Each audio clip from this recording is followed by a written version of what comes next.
Hello and welcome. In this short video, I'm going to talk you through the Hippo English semi-final test for children that are under the age of 10. Okay, so this is the under 10s semi-final round. This test was used in 2021, and this year's test and every year's test will follow a very similar format. So it's good to practice with this old test. In the description below, I will put a link to this file so you can download it and practice it by yourselves. First, I'll talk you through it. So the first section, reading task A, you see here is a text about whales in the Indian Ocean, and you'll see there's lots of gaps in the text. You need to fill the gaps with the appropriate word, and the words will be found on the next page. So choose the word that is most suitable and put it into the gap there. Okay, the next text is another quite long text, but it's broken down into many paragraphs. So read the text, okay? Then look at the questions. You'll see that some of the questions refer to a specific paragraph, and when they do that, make sure you focus your answer on that paragraph. But some of them, like question 14, is more general, okay? So you can see there's quite a lot of questions here, all related to that text above. So up to 26. Okay, you can see in number 26 as well in paragraph 7. So it's looking at a specific paragraph. Okay, the next text is broken into 3 sections. Text A, B, or C. In this test, each text is about learning a different language. So Italian, Spanish, and French. Okay, so you read through the text, each of the text A, B, and C, and then you head down to the section below and look at the questions 27 to 34 and decide which text are these sentences related to. What are they referring to? Are they referring to text A, text B, or text C? So have a look and then choose.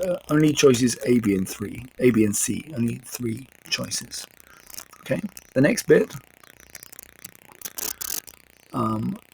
again, it's related to the 3 texts above, and it says which text is related to these ones, and it asks you to choose the correct word.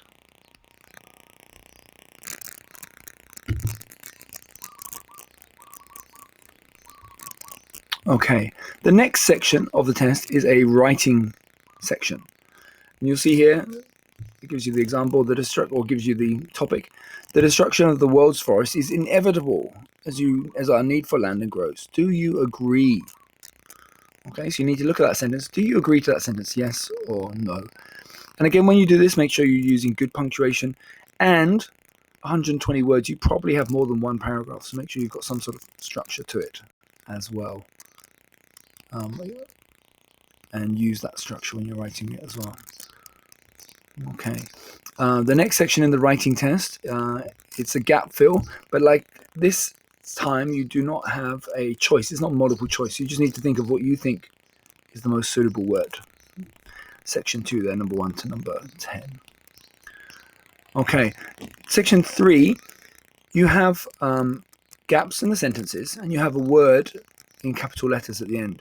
You need to manipulate the word. You need to change that word to be the most suitable to fill in the gap. So you maybe need to change it into like a verb or a noun or an adjective or an adverb. Okay, so I think that is important when you are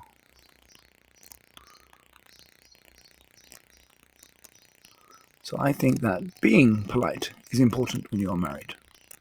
Or politeness. Sorry, that's my mistake.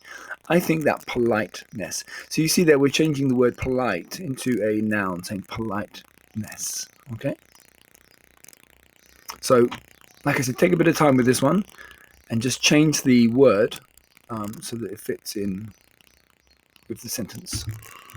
Okay, and you can see there, let's look at number 17. The loss in the final game caused a lot of among fans.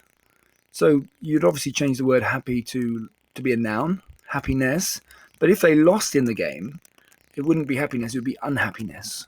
Okay, so some of these are a little bit tricky. So please just be careful and change the word to be the most suitable or manipulate the word. Sorry, you're not changing the word. You're using that word but manipulating it. Okay. All right. Section 3. Section 3, you're doing some like grammar correction. Okay, so you're looking at these sentences and seeing is the grammar in these sentences correct? Okay. If it's correct, you just write correct. But if they are incorrect, you need to write down how they should be written. Okay. So just take your time with that one. It's checking for mistakes. So let's look at number 24 there, for example. This time tomorrow, I am going to sit on the beach. Okay, I am going to sit on the beach. So that would instead be, this time tomorrow, I will be sitting on the beach. Okay, because they talk about this time, so what they'll be doing at this time. So this time I will be sitting on the beach. So yeah, just need to look at those sentences and adapt them accordingly. Okay, and that is the end of the test. So like I said, good practice. This is the semi-final test. It's more difficult than the first round. But this is the test that's suitable for students under 10, so most primary school students.